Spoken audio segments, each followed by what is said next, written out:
Good morning, everyone, and welcome to Canadian Energy Museum. My name is Andrew Boitchenko, and I am MLA for Drayton Valley-Devon, as well as Parliamentary Secretary to Indigenous Relations. I want to start by acknowledging the significance of where we are today for this announcement. Leduc No. 1 was not Alberta's first oil discovery place. In fact, the discovery here was preceded by multiple other ventures across the rest of our province. However, it was the discovery here that fully revealed our province's potential as future hub for global energy. In 1947, our province's most impressive oil reserves were unlocked, and the resulting boom in development transformed this area in our province and the rest of Canada. In the decades that have followed the discovery, our provinces has developed a breadth of talent, a skilled workforce, and a regulatory environment for energy and drilling that is the envy of much of the world. Though drilling has mostly moved elsewhere in our province, energy and discovery are still key components of my constituents' identities. For this reason that this spot is especially fitting for hosting today's announcement of the Alberta Drilling Accelerator. This program will continue our province's legacy as a leader in drilling innovations and allowing us to leverage our existing expertise to capitalize on global demand for new and more efficient geothermal technologies, establishing Alberta as a global hub and export leader in this emerging energy sector. I want to thank the Canadian Energy Museum for not only hosting us today, but for this announcement, but also for their ongoing work to share Alberta's energy story. As the local MLA, I'm happy to welcome today in our constituency of Drayton Valley-Devon several important guests. As a special thank you to our Premier Danielle Smith for taking the time to be here today for today's announcement. I would also like to thank my colleague and Minister of Environment and Protected Areas, Rebecca Schulz, for not only being here today, but for ongoing work to keep our energy sector prosperous and sustainable.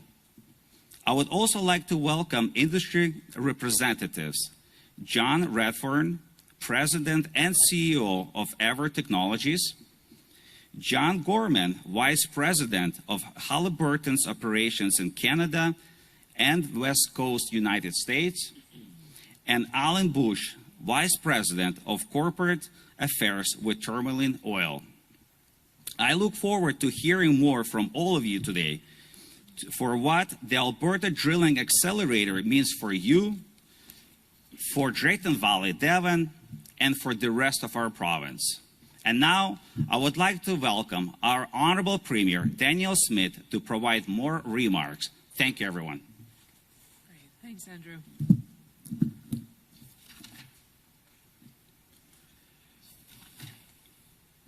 Well, thanks, Andrew. I'm happy to be here once again with Minister of Environment and Protected Areas, Rebecca Schulz, as well as John Redfern with Eavor, John Gorman with Halliburton, Alan Bush with Tourmaline. I want to welcome you all to one of the most important historical sites in our province. On this spot in 1947, in the dead of an Alberta winter, an exploration team drilled through a layer of bedrock almost a mile deep and struck oil. That fateful discovery marked the start of Alberta's modern energy industry, and it shaped our destiny as a province ever since. So much of Alberta's future prosperity and economic power can be traced back to this spot and the efforts of an intrepid team of drillers 77 years ago. And we're here today to write the next chapter for drilling in this province. It's no exaggeration to say that Alberta's drillers are the best in the world. They've been completing and installing production equipment in some of the most challenging underground environments on Earth, often in remote and inhospitable locations, and in temperatures that can swing 70 degrees between winter and summer. Pretty much any onshore drilling technique you can think of has been tried out, fitted for purpose, and perfected right here in Alberta. That means that there is a huge supply of hard-earned drilling expertise in this province, but there's never really been a place for the experts to flex their creativity and to try out new techniques, until now. I'm pleased to announce that our government will be investing up to $50 million to support the Alberta Drilling Accelerator. This open access test site will enable industry partners to test out innovative approaches to this most Albertan of activities. Now, obviously, this means big things for oil and gas exploration in our province, but drilling is required for other parts of Alberta's economy too, including industries that will be vital for achieving our goal of carbon neutrality by 2050, like carbon sequestration or geothermal energy, which has the potential to be the next frontier in Alberta energy. Drilling is also a key element of mining activities like critical mineral extraction and our province's growing helium industry. By providing a test site for new drilling techniques, we'll be expanding our already vast knowledge base, and keeping Alberta out in front as a preferred global energy provider. And supporting the development of technology the world desperately needs to support its sustainability goals.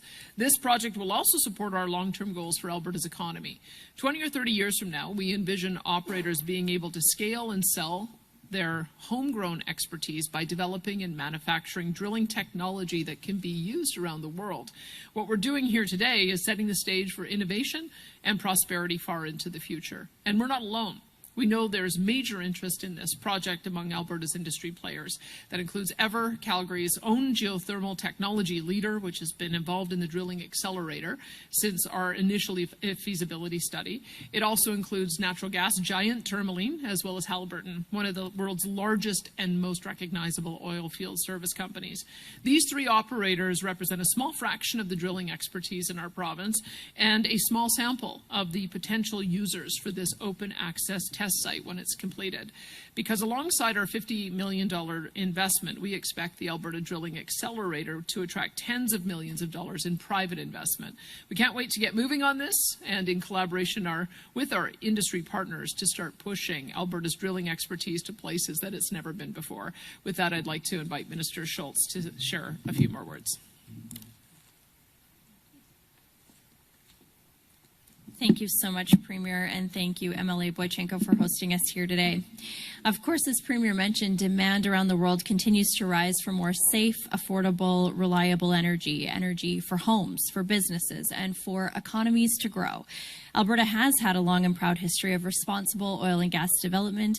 We are increasing production, reducing emissions, all while meeting those rising demands for energy for years to come. This is thanks to our geology, expertise, and highly skilled workforce of Albertans. That is what has made us the responsible producer of choice. We've been a trailblazer in energy leadership for decades. We're known as a world leader, of course, but we're also leaders in technology and innovation. Here in Alberta, we don't believe the future of energy is an either-or conversation. That is what today's announcement is all about. As the Premier said, we're taking another step forward, stepping up to answer the call of rising global energy demand. Canada's first ever drilling accelerator is an industry-led initiative that will help keep us at the forefront of energy technology. Whether it's geothermal, carbon capture, or hydrogen, these new technologies require drilling. The same goes for lithium, helium, and other critical minerals to create batteries and other commodities. Drilling expertise is more important now than ever before, and nobody is better at drilling than those in Alberta. Major industry leaders have already expressed interest in serving as anchor tenants, and we are so glad to have them here with us today. Eavor, Tourmaline, and Halliburton. Being here today does remind me of a year and a half ago in Geretsried, Germany, although I will say the weather was more like 40 above than what it is today, where Eavor launched the construction of their geothermal facility there. Germany, who had moved too far too fast, trying to phase out fossil fuels without a plan moving forward, was left struggling to provide affordable energy to their citizens. Eavor's technology stepped up to meet that demand with their geothermal energy project, technology that came from our very own oil sands and was tested here in rural Alberta, just not too far from Rocky Mountain House. The entire drilling team that I met there was either from Alberta or grew their career and gained their expertise right here in our province. In Alberta's true entrepreneurial spirit, these companies thought, why can't we do more of this? Test the technology here and deploy it at home and around the world. As Premier said, this accelerator will be open to companies big and small, driving breakthroughs in geothermal and many other sectors. It will literally test and develop technologies here that can be used and sold around the world. With up to $50 million from the industry-funded TIER program to get this started, we are signaling that Alberta will continue to be the world's energy capital. This announcement also helps create more good jobs that tap into our world-class workforce, our unique geology, and decades of experience in this area. A single active drilling rig can create 220 jobs and generate over $1 million in tax revenue. Meanwhile, in geothermal alone, cumulative investment is poised to reach $1 trillion by 2050, meaning the potential here is huge. The world needs and wants our energy. It's not about choosing between oil and gas, geothermal, hydrogen, renewables, or nuclear. This is about leading the way in all of those, and that is what today is all about. We are so grateful for our partners for driving this forward. And while one other partner is not here today, the CAOEC, the Canadian Association of Energy Contractors, and Mark Schulz, I want to thank them for their support of this as well. And now I'd like to hand it over to John Redfern with Eavor, who will say a few more words about this specific initiative. Thank you for the intro. Just be very few words. Get my glasses on here. So good morning. Thanks for the intro. It's a pleasure to be here despite the weather, including the weather inside here that seems to be about sub-20. But it's good to be here for this important occasion. On behalf of Eavor, I'd like to thank Premier Smith and Minister Schulz for all their support and for making the Alberta Drilling Accelerator a reality. I'd also like to thank the Canadian Association of Energy Contractors and CanGEA for their essential support. Thanks to this government's vision and today's significant investment, established companies and ambitious startups alike will be able to test new geothermal technologies while leveraging Alberta's best-in-class oil service ecosystem. And being around the world, I can tell you it's nothing like drilling here in Alberta. This is crucial that we do this as a global geothermal arms race is underway, as exemplified recently by announcements of new geothermal test facilities in China, the U.S., Japan, New Zealand, Iceland, etc. The list goes on. With total geothermal investment, as we were just told already, poised to reach $1 trillion by 2050, Alberta, through the ADA, will become a hub for technology development that will attract investment and create jobs. By establishing this technology incubator, we're ensuring Alberta remains an international leader in geothermal innovation. Of course, as we've heard, success in this new energy sector is only feasible because of the industry's deep roots here in Alberta. Those roots, as we just were told, have stretched back some 77 years to where we stand here today, the Leduc #1 well, that transformed the province's and the country's energy trajectory. It's the technology and the infrastructure and the skills of ordinary Albertans cultivated over those 77 years that will enable and ensure that the ADA leads these new innovations. Now, these same roots and this very same Leduc well have given inspiration to Eavor as well, and through Eavor to next-gen geothermal everywhere. How, do you ask? To get personal, one of our early Eavor founders, Stephen Lindop, just 7 years ago, inspired his young nephew, Paul Cairns, who's lurking somewhere in the back here, to get Eavor involved not just in geothermal in general, but in this specific location at the traditional heart of Alberta's oil industry. Stephen was not an industry expert. He was a high school principal and the mayor of the local town of Devon. His dream, however, was to repurpose Leduc #1 as a geothermal well, as a forward-looking addition to this very discovery center we sit in here today. Sadly, Stephen passed away during the pandemic, but he would be amazed to see the results that his initial encouragement had engendered. And I think his son Zach is here today to bear witness to that. Building on this history of the oil industry and the potential benefits of next-gen geothermal should be felt for generations to come. Even individual Everloops are capable of delivering heat for over a century, ensuring the choices we make today could have similar benefits as Leduc No. 1 did over the last 77 years. And finally, even more importantly, it's another lesson as to why we continue to nurture the oil industry of today, not just to provide the energy security we need now, but to form the foundation for future industries like geothermal that will sustain the Alberta advantage for years to come. Thank you. I'll now hand over to the other John.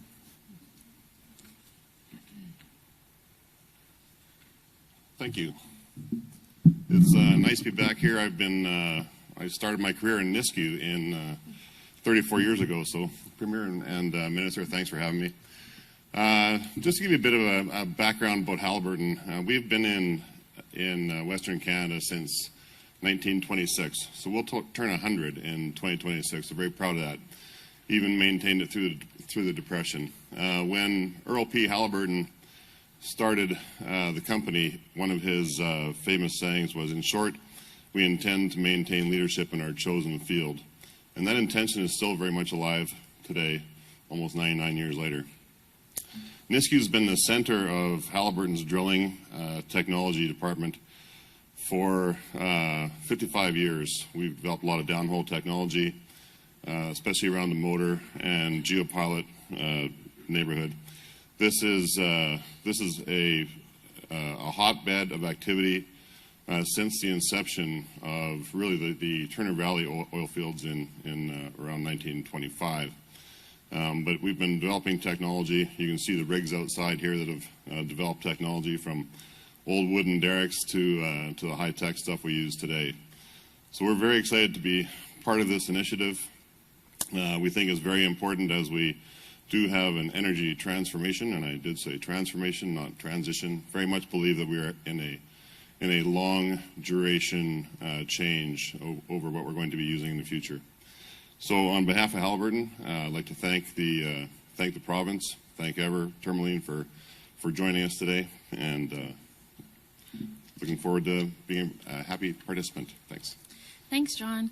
We'll now take some questions from reporters. There'll be one question, one follow-up. Please state your name and outlet for the record. We'll start here in the room, then we're going to go to the phone. So first at the mic, if you want to go ahead. Sure, it's Shaylan Skalski with CTV News.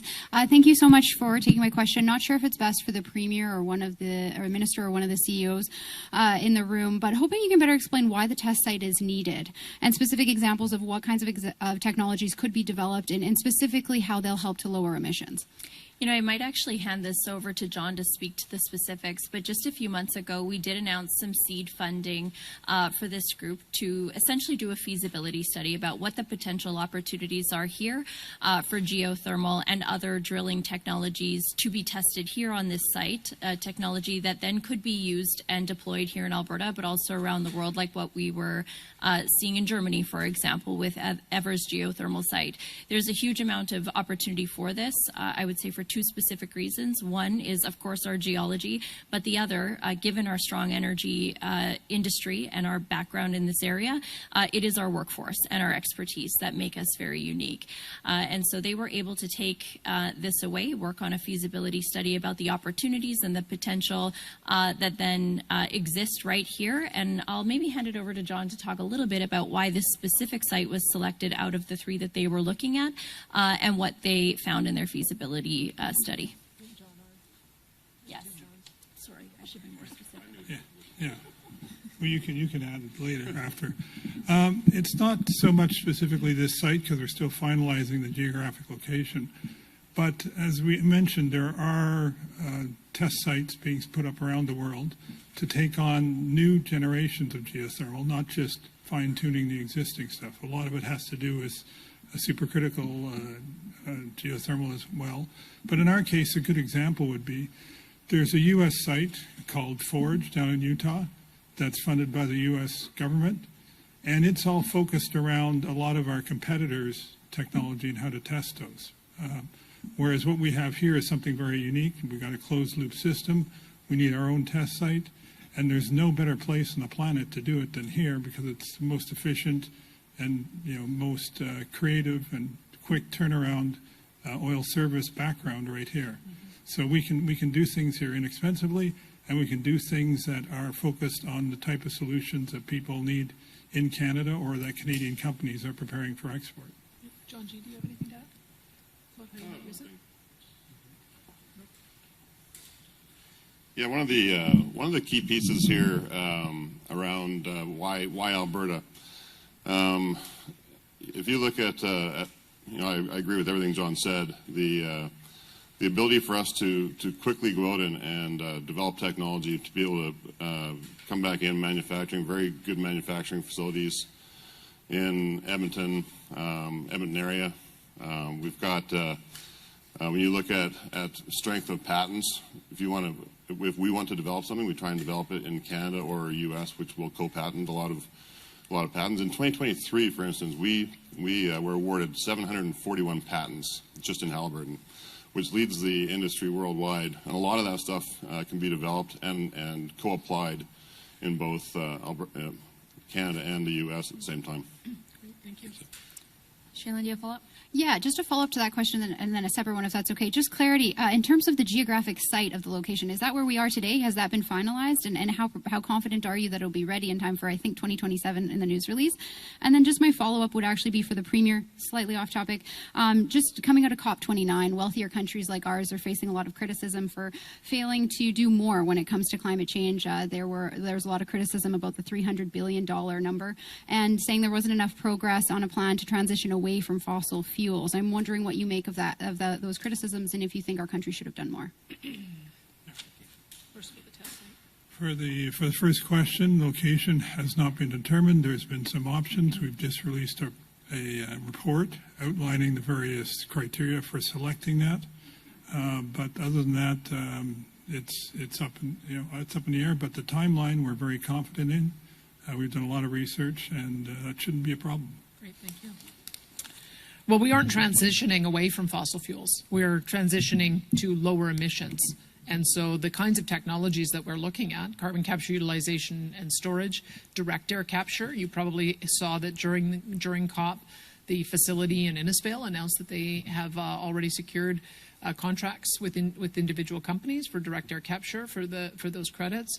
We also know that by supplying the world with cleaner burning LNG, that'll reduce emissions. You may have seen that Shell just won a recent court judgment because it was determined that if they scaled back their production, it would result in an increase in coal use, which would increase world emissions. And so I think we just need to have a broader view of what energy security, energy affordability, and emissions reduction looks like. And I can tell you, leaving it in the ground isn't the solution. Next at the mic. Marc-Antoine Leblanc, Radio-Canada.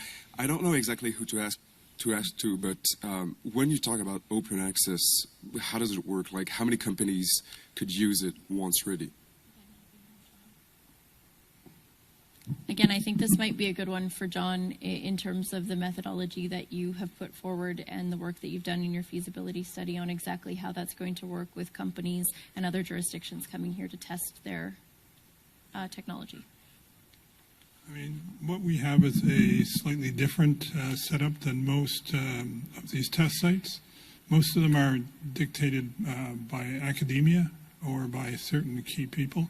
This one is pretty open, and it can be open for people from not just Alberta, but from around the world who want to come and test stuff here. So and there is going to be an industry association set up around it to manage it. But it's not something that we as ever are selecting. It'll be this nonprofit association. I think that's about all I can really say about it. And my follow-up is a little bit off topic, but like the question is for the Premier. Regarding Donald Trump and Keystone XL, is your government ready or willing to put money on the table? to help the project? Look, there's lots of ways that Alberta can de-risk projects, and putting dollars on the table isn't necessarily the best way. As we've seen, for instance, when governments get involved in building pipelines, they can go dramatically over budget. And so we're looking to make connections with the United States to see their appetite for assisting in helping to get more product going into the United States. Maybe de-risking the project involves having an American partner, an American pipeline company partner with our companies here. There's lots of ways for us to also use existing rights of way, existing pipeline access to expand export, whether it's through loops or compression or twinning the line on an existing right of way. And so we're looking at all of those various options. We don't think that the best way of doing it is putting government dollars into it, but I think that there are other things we can do to help change the risk profile. One of the big things is making sure projects can be built in a reasonable period of time. So we're watching with great interest in the United States as they're going through their permitting reform in their bipartisan effort. Unfortunately, it's going to be probably not complete before the end of this year and some of the change of faces in the new year, but if that can be accelerated and we can match that, I think that will be the best way to be able to de-risk projects. Okay, I think there's another one at the mic. Go ahead. Lisa with Global Edmonton. Can you elaborate on the locations or sites being considered that are on the table? And would it essentially be a site that's, used for a long period of time, or, with all the drilling being done, would there have to be another site, after a couple of years brought into the mix, or how does that work?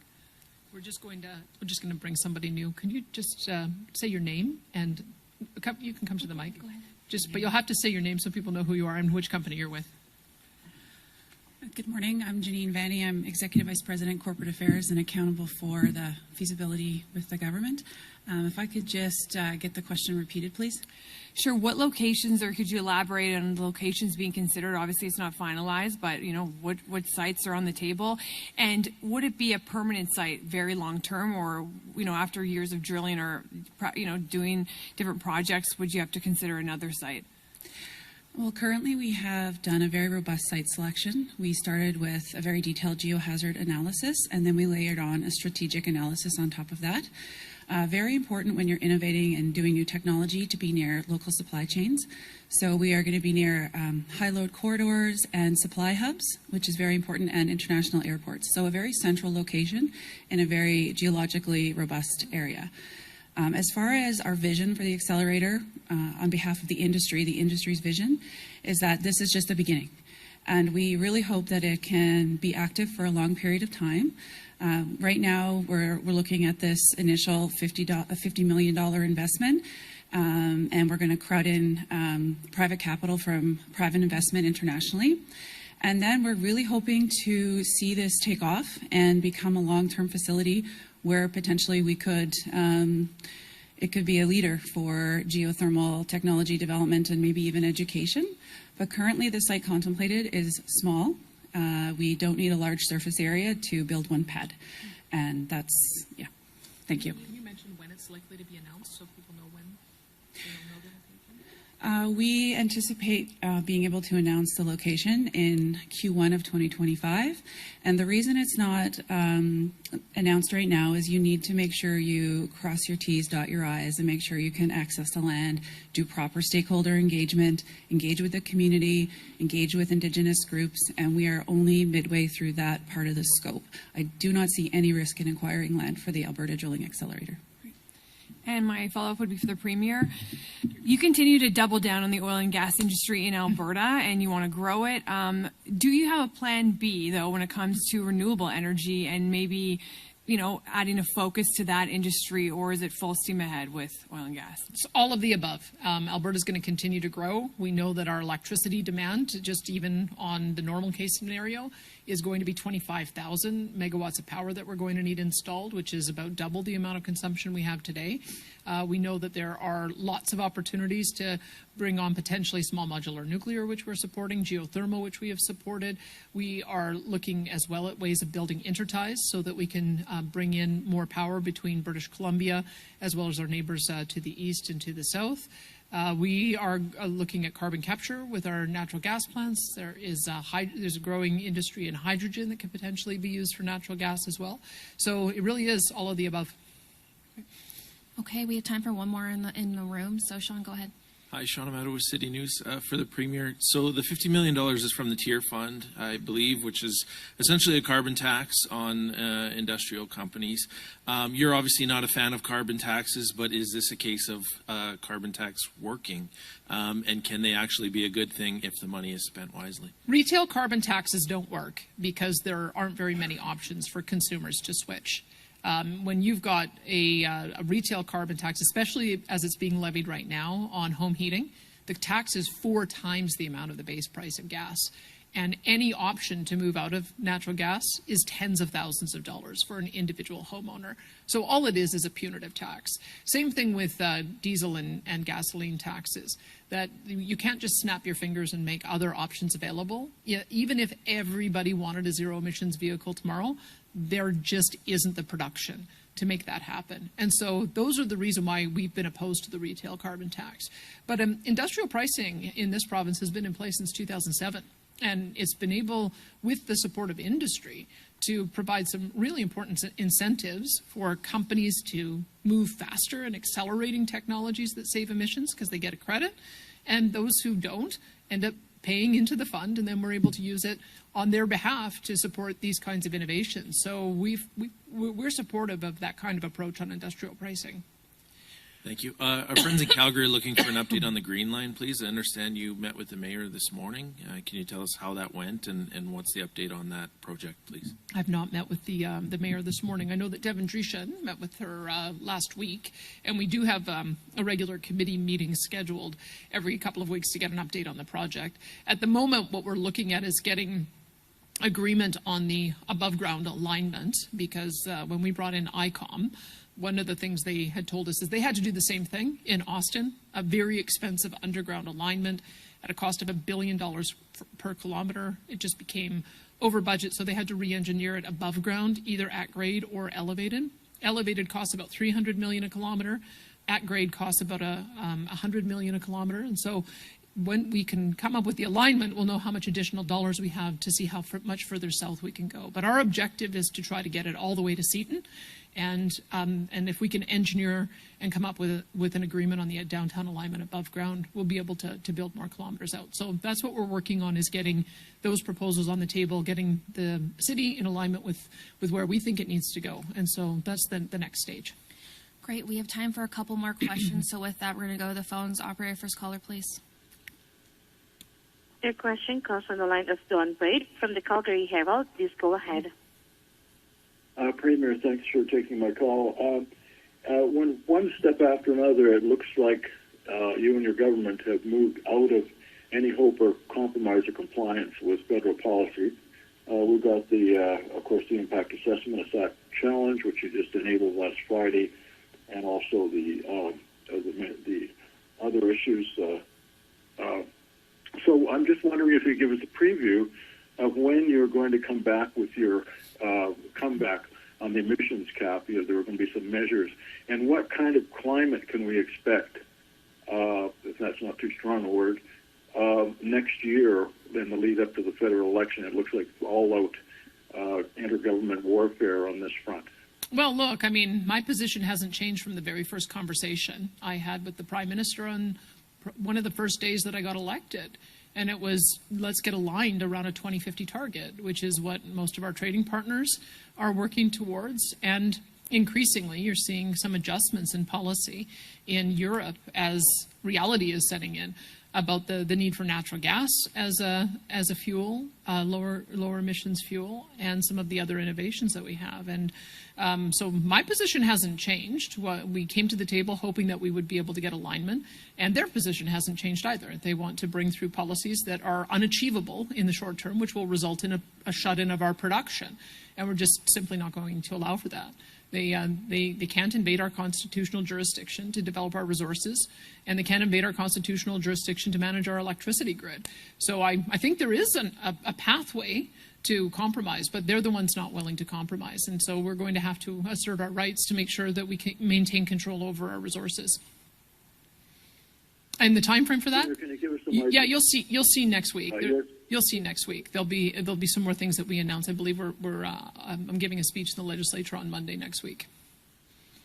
Will there be a legal challenge involved, or will it be more practical action on the ground, as it were? Would be all of the above. I mean, we take things to court when we believe that we've got a strong case. In the case of an emissions cap, we cannot go to court until the actions are in law. But, you know, they've been telegraphing since we started writing them letters in 2022. They've been telegraphing the direction that they're going with emissions. We've been working. I've written, I think, 3 letters. I think the minister behind me is Minister Schulz has written 3 letters. I've had 2 in-person meetings with the Prime Minister. We've had a bi-weekly we've had a monthly meeting with DMs to coordinate, and they haven't moved towards wanting to find compromise. So we're kind of at the end of the negotiation compromise phase, and we're now in the protection of our jurisdiction and protection of our industry phase. So I would say that the litigation will come if they continue to persist in putting this into law.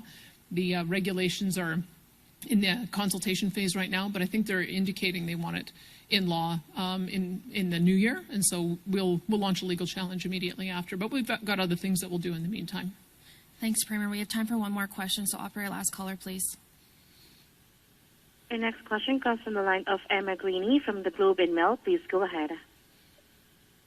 Hi, thanks for taking my question. Just on the geothermal side, I mean, geothermal has kind of been held back a bit because it's pricey, right? It's expensive. I'm just curious from a technology perspective whether something like this could change that and potentially expand the use of geothermal. John R.? Yes. Yes, it could.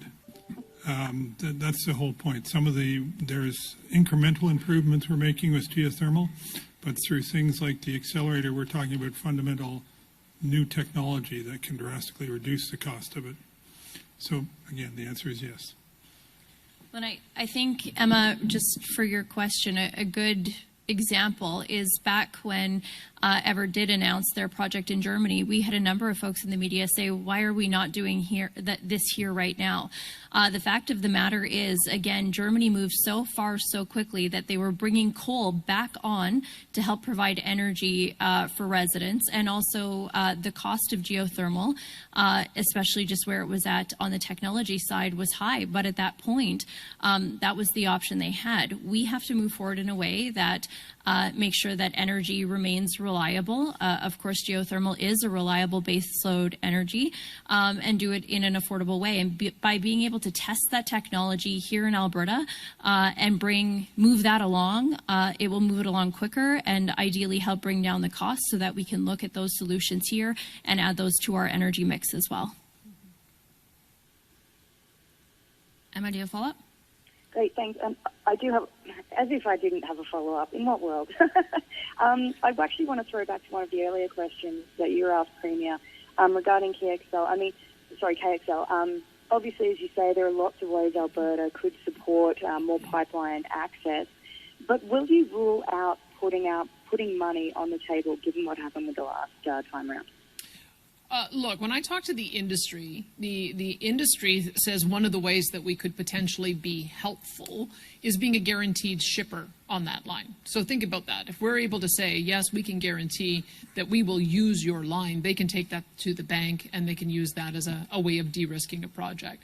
And that doesn't require us to put any dollars on the table. It just allows for us to make sure that they know that our existing production is going to expand so that they can continue to fill their lines. So that's why I said there are other ways to be able to de-risk a project as opposed to just putting direct grant subsidies in. Great. Thanks, everyone. And that's all the time we have today. Thanks, everyone.